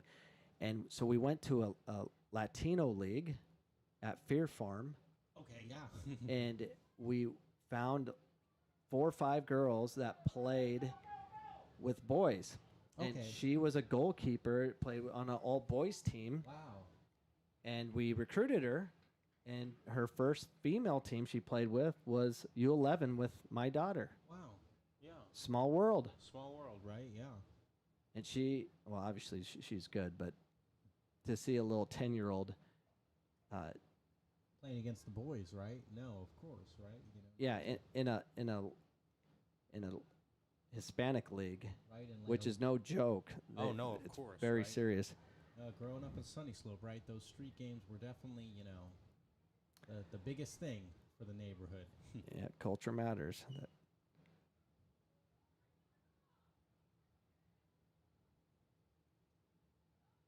But right, you obviously being part of, U.S. soccer, as a former soccer player, now coach, it's definitely growing here, over the last 10 years. It's Phoenix, Arizona. We're bigger than a lot of countries that do well in the World Cup. Right, yeah. You don't have to go too far to find talent here, but we do complicate things to find talent, but that's another subject that Right. I don't want to go deep into. I save that for my Sunday podcast. Right. The Coach Cameron podcast, right? Which can be found on almost all platforms that David Cameron exists on. Whether that's Instagram, Facebook, YouTube, Twitter. YouTube's what I'm pushing now, but you can see the live show. That's where we have Mark Passatore. He'll be on the show. So, yeah, a little bit of promo for you listening. Coach Cameron's show on Sunday, YouTube. Mark Passatore will explain the rules of the handball, and I'm sure much more. Yeah, he gave me a red card in 1994 in the championship game when I played for Phoenix College against Yavapai. That is one of many red cards I think he's given me. Long shot. Goalkeeper's got it in her hands, however.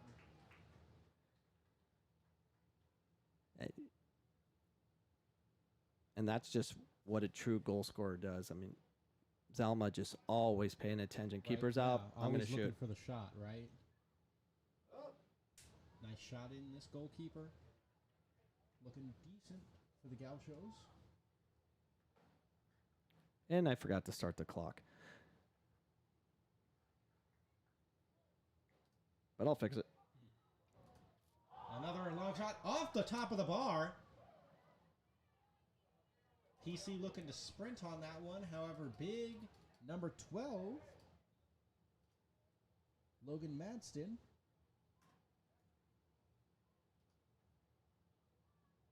Jumping in to stop that ball. Gauchos recentering. Looks to be a free kick, long free kick.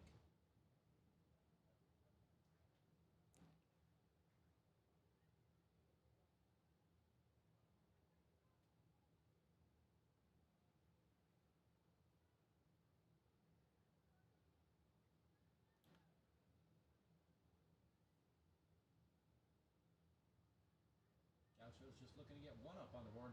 Hard push by the Gauchos player. Foul called. Phoenix College.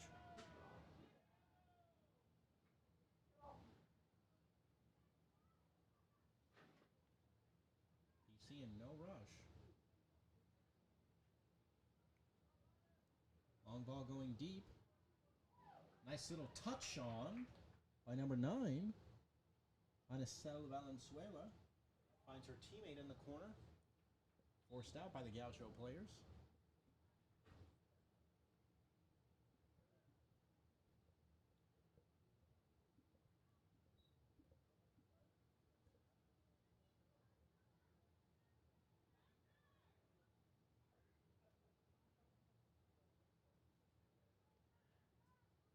And a reminder, tomorrow, the men's side will be taken on Paradise Valley Community College at 6 p.m. because we like it hot for at least a half. Gotta have the guys working up a sweat, right?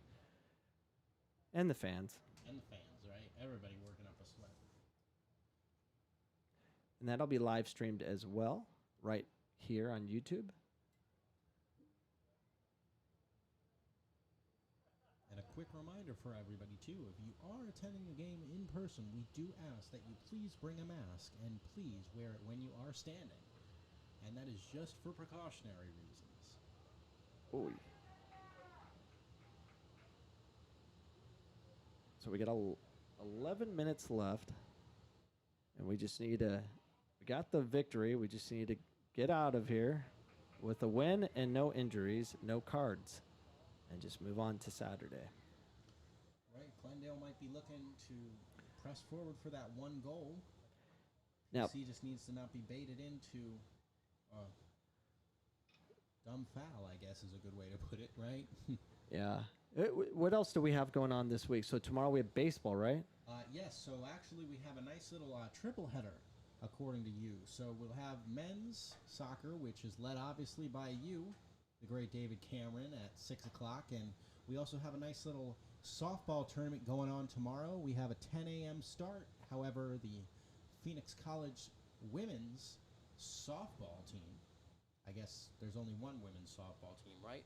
Now, they will be hosting the tournament, so they'll be playing, I believe, at 1 o'clock, if I'm not mistaken, which, we're expected to win, obviously. That should bring us to game 2. And we'll be playing, I think, at, again, 1 o'clock, or maybe, I believe 1 o'clock on that Friday. And if everything goes smoothly, we'll be playing at 10 o'clock on Saturday as well, and closing out that tournament rather quickly. Yeah, I think so. The softball team is 34-0 in regular season play, 36-1 overall, and they are on a 34-game win streak. And I actually did their live stream when they lost. I'm bad luck. And I haven't been back since, and they haven't lost, so I'll just stay away.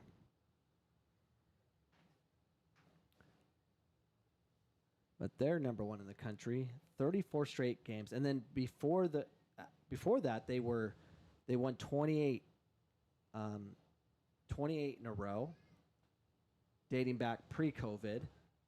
They were 25-0, came into the this season after having their season canceled, and picked off where they left off, number one in the country.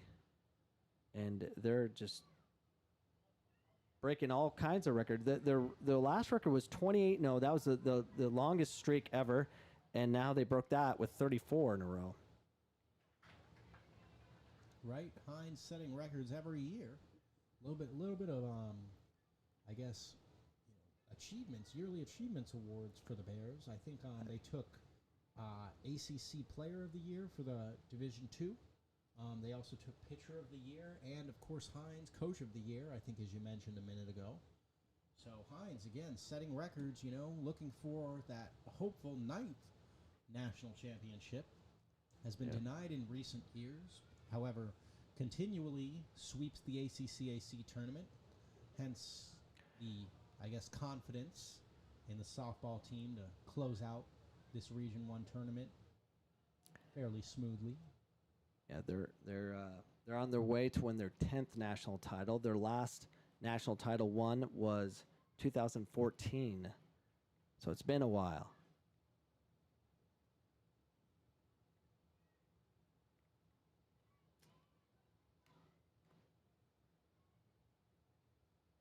.750 remaining in this match.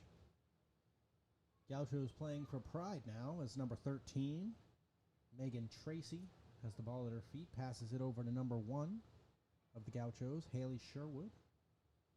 Gauchos now switching play to the left side.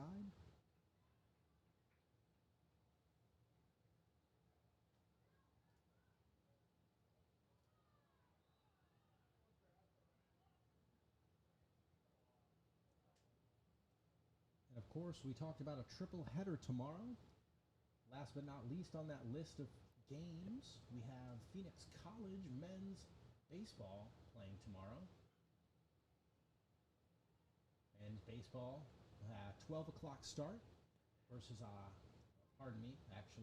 So have the numbers up here. 3 p.m. start against Glendale Community College. That's a 3-game series.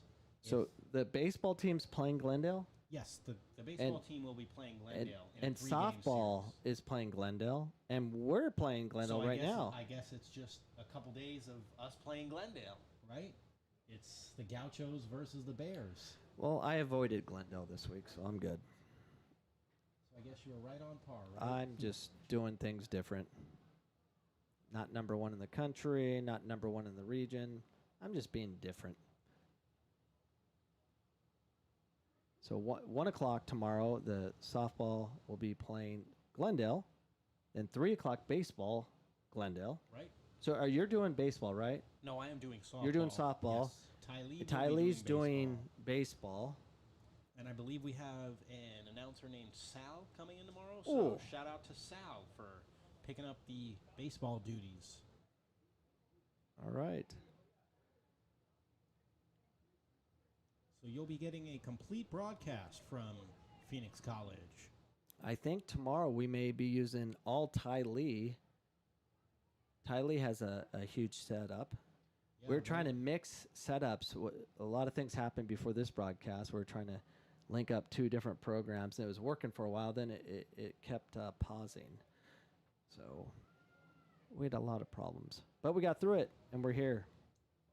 And we're sounding clear, we're sounding crisp, and no technical difficulties other than those small little hiccups, right? Yeah, well, we got some sound issues. That will be fixed because we're getting professional headsets, because these are really podcasts for enclosed rooms, and there's a lot of noise in here with the AC and the crowd, but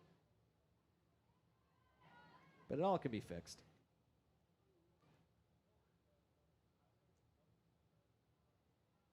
Women's team just playing keep away at this point.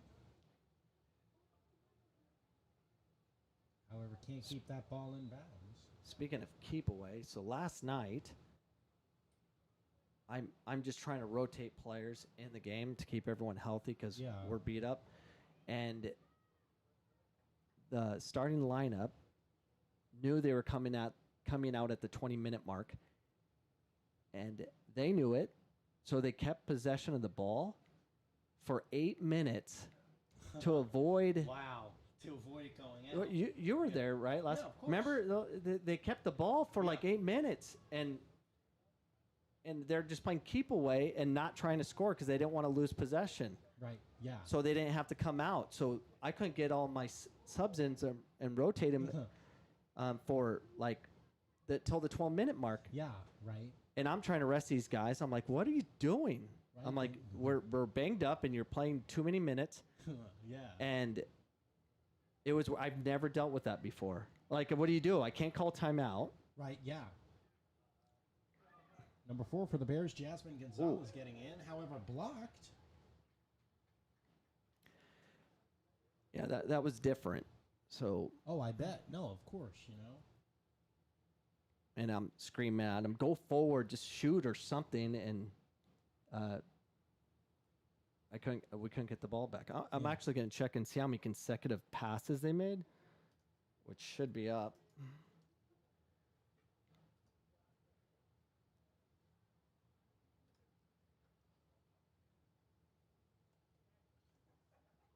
We're approaching the 3-minute mark here. 87th minute. This ACCAC Region 1 semifinals matchup.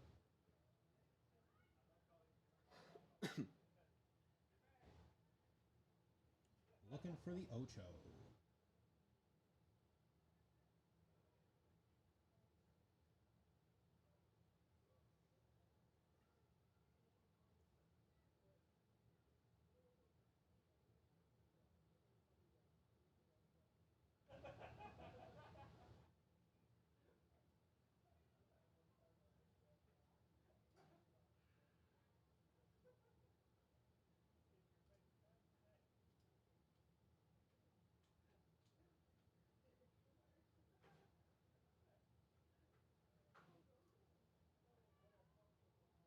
Ball falls right into the lap of number 4, Jasmine Gonzalez. She can't handle it, though. Looking to get possession back. Forces a goalkeeper of Glendale. Blocks that shot. Not sure what the ref is signaling for. Maybe offsides call. Either way, appears to be a Glendale goal kick. Glendale free kick.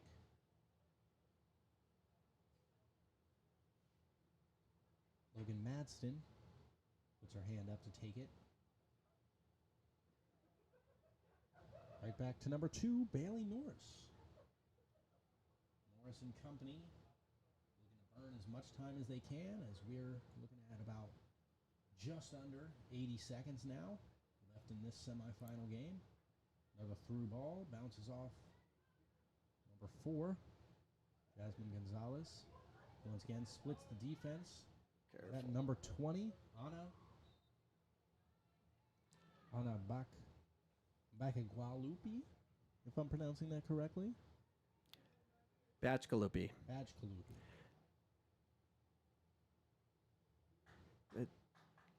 Glendale keeps pushing up a high line, forcing PC to go through and make a race out of it.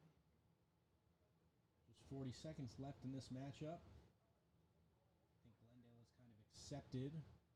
Glendale might have finally accepted the reality that faces them. Down 7 goals with just under 30 seconds left. One last push. Get something on the board. Logan Madston passing the ball. Bouncing around. Number 4 of Glendale. Andrea Morales lets it bounce through. Number 5, Jacqueline Mendoza, passing it through. Ball gets split. The Bears looking for it. However, not going to happen as this game slowly and quickly comes to an end. So there's still no score update on the other semifinal between Pima and Scottsdale, but the Bears will be here Saturday. It's scheduled for 6, but most likely it'll be 7 p.m. So it's over. It's all you, Josh. Close us out, and we'll get a commercial and head home. Definitely. Well, again, as always, it's been happy and a pleasure to bring you tonight's broadcast. I'm Joshua Gargiulo, Coach David Cameron, aiding and abetting in tonight's crimes, and, of course, Ty Lee on the production. Always thankful, always happy for Ty Lee. Join us here again tomorrow night as your Phoenix College men's soccer team takes on Paradise Valley, looking to secure their spot in the ACC Region 1 finals. And your women's team here showing some love for the fans. They're looking themselves to also secure a win and a trip to the national championship this Friday, if I'm correct. Saturday At 7 o'clock. 7 o'clock at night. Again, we're happy. Thanks so much for joining us, and we look forward to bringing you another broadcast tomorrow night as your Phoenix College Bears take on the Paradise Valley Pumas. See you then. See you then. Good night from Phoenix.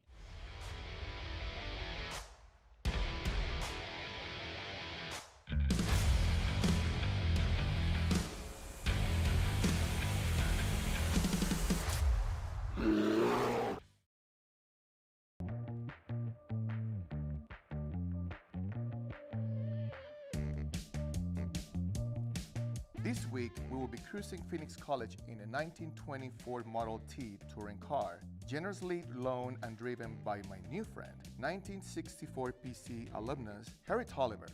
Phoenix College launched in 1920 with its first classes in a sheet metal shop on Phoenix Union High School's campus. There is no better mode of travel around PC than a car some of our first students used to get to class. The American-built Model T is Ford's universal car that put the world on wheels. It is nicknamed the Tin Lizzie and has 20 horsepower, 4 cylinders, and transmission bands like a modern automatic instead of gears and clutches. With its 3 pedals and left-hand car brake, you need to be practically ambidextrous to drive the Model T, as it takes both feet and hands to keep it humming. Likewise, the students and staff had to be flexible as PC moved locations 3 times before settling where we are today, Thomas and 11th Avenue in 1939. I'll be the only one jumping out of this tour because Henry Ford didn't think the driver needed to get out often, so there's no door on the driver's side. Let's get cranking.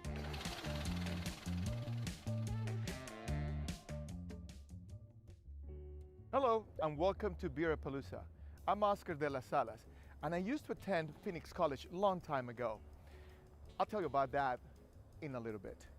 But because of the current situation, Phoenix College is not able to have an open house for alumni and new students as it was planned.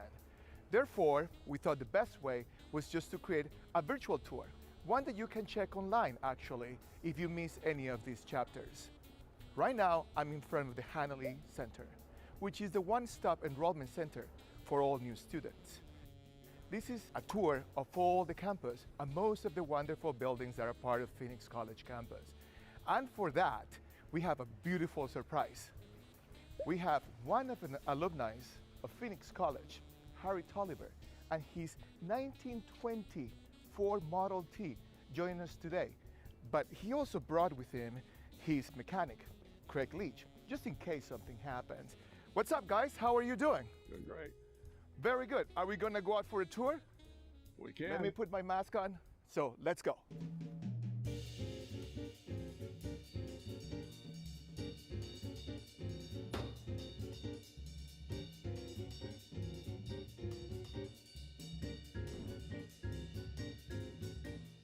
It's great to be on campus. I'm looking forward to seeing the iconic campus buildings and some of the new buildings. On our right is the A building, which as you can see is being renovated. And right next to it is the B building. These buildings along Thomas Road were the first facilities built on the PC campus in 1938 and 1939. Ahead of us, you can see the Physical Science Building, which was fully renovated in 2019 with state-of-the-art science labs. Arizona's family chief meteorologist and PC alumnus, Royal Norman, spoke at the grand reopening ceremony. When I first moved to Phoenix, I had to take the bus. Back then, buses didn't run every hour on the hour like today, and there was no light rail, so I had to walk. Can you imagine on a three-piece suit made out of linen walking through Thomas at 110 degrees just to come to school? Coming up on our left is the Noble Engineering and Science Building. As we drive up 11th Avenue, we entered the historic Willow neighborhood. This was one of Phoenix's first suburbs in the 1920s. Many community and business leaders have attended Phoenix College. Phoenix Mayor Kay Gallego took accounting classes at PC. City of Phoenix Fire Chief Cara Kalkbrenner completed her associate's degree right here at PC. And City of Phoenix Councilwoman Laura Pastor is a PC alumna. As we drive back onto campus, we see the Dalby building on the right. One of the things I love about the PC campus is the juxtaposition of the historic buildings and the modern architecture. On the left is the PC Administration Building, and up ahead of us is the Fanning Library. Since we're here at the library, I'm going to tell you a quick story. Because I used to work really late in my office and take night classes, I wasn't able to return the books right on time. So every time I was late, you have no idea how much I paid in late fees.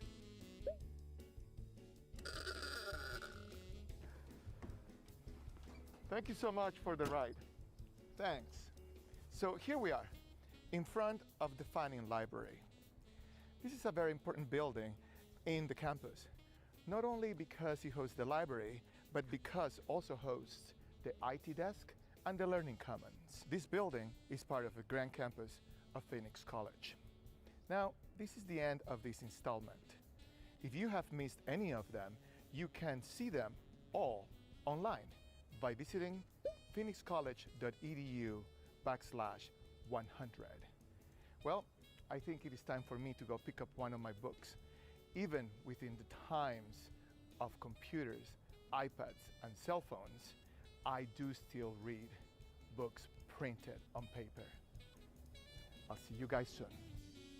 Visit phoenixcollege.edu/100 to see a list of Beer Palooza virtual activities and events.